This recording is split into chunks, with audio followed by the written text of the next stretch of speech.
ان سبسترا. كان حدا عم يسأل؟ شو حطينا بقلب التيوب؟ بأول تيوب نحن عم نعمل رياكسيون انزيماتيك. شو بدنا نحط بقلب التيوب؟ بدنا نحضر الأول تامبون avec مثلا concentration en sel حتى ما نعمل بريسيبيتاسيون للأنزيم. بدنا نحط مثلا يكون pH له نوتر، افترض إنه الأنزيم اللي بيشتغل على pH نوتر، وبدي أحط سبسترا. حطيت السبسترا، أوكي. من بعد ما أحط السبسترا هحط الأنزيم.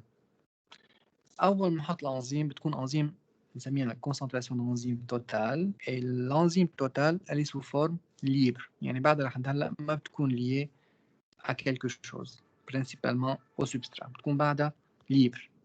حطينا هالأنزيم بقلب هالتيوب.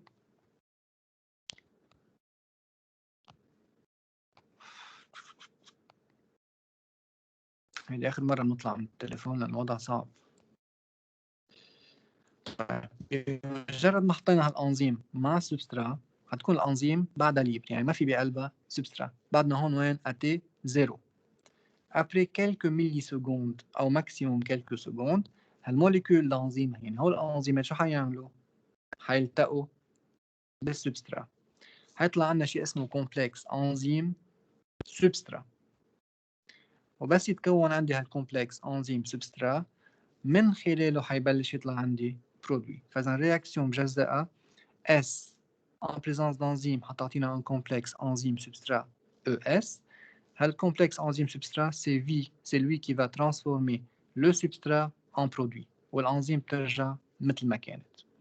وبذكركم الفيتاس شو هي الفورمولا لها؟ moins delta S sur delta T égale delta P sur delta T.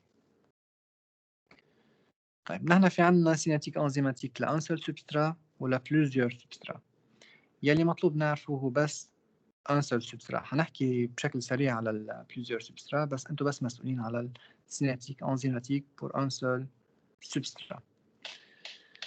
طيب اذا بدنا نرجع ناخذ الايكواسيون للانزيم السيناتيك انزيماتيك، حيكون في عندنا réaction. La première réaction va sur une vitesse déterminée et une constante déterminée. حنسميهم V1 K1. فإذا E plus S حيعطونا ES. حتمشي réaction avec une vitesse donnée V1 et selon une constante déterminée حنسميها K1.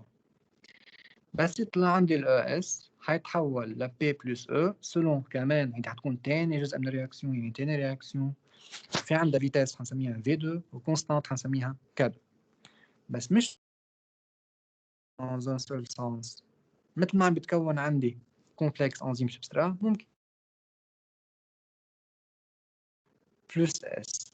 بما انه صارت رياكسيون كمان فاذا حيطلع عندك كونستانت دو فيتاس وفيتاس حنسميهم كام موان 1 وفي موان 1. ونفس المبدا بما انه عم يطلع عندي برودوي بلس انزيم ممكن كمان يرجعوا ينجمعوا ويعطونا كومبلكس انزيم سبسترا حيمشوا selon une vitesse ou une constante bien définie حنسميهم V moins 2 K moins 2. اوكي. هلا اذا بدنا نجزئ الكورب، بنسميها كورب دو بروغريسيون. اذا بدنا نجزئها في عندها هيدي الكورب هي مؤلفه من شو؟ الكونسنتراسيون للسبسترا، الكونسنتراسيون للبرودوي والكونسنتراسيون للانزيم. au début de la réaction يكون في عندي كميه سبسترا كثير عاليه حنسميها كونسنتراسيون S0. باول رياكسيون هل في عندي كونسنتراسيون للبرودوي؟ لا، لانه بعد الرياكسيون ما صارت، فاذا البي حتكون بالاول 0. بينما الكونسنتراسيون الانزيم باول رياكسيون وباخر رياكسيون حتكون ستابل، حنسميها كونسنتراسيون انزيم توتال او تي. بس اذا بدنا نجزئ الانزيم الكونسنتراسيون انزيماتيك فينا نجزئها او نقسمها لقسمين. باول رياكسيون اول ما نحط الانزيم مع السبسترات بتكون بعد في كميه انزيم qui n'ont pas été en complexe avec le substrat. بنسميهم انزيم libre.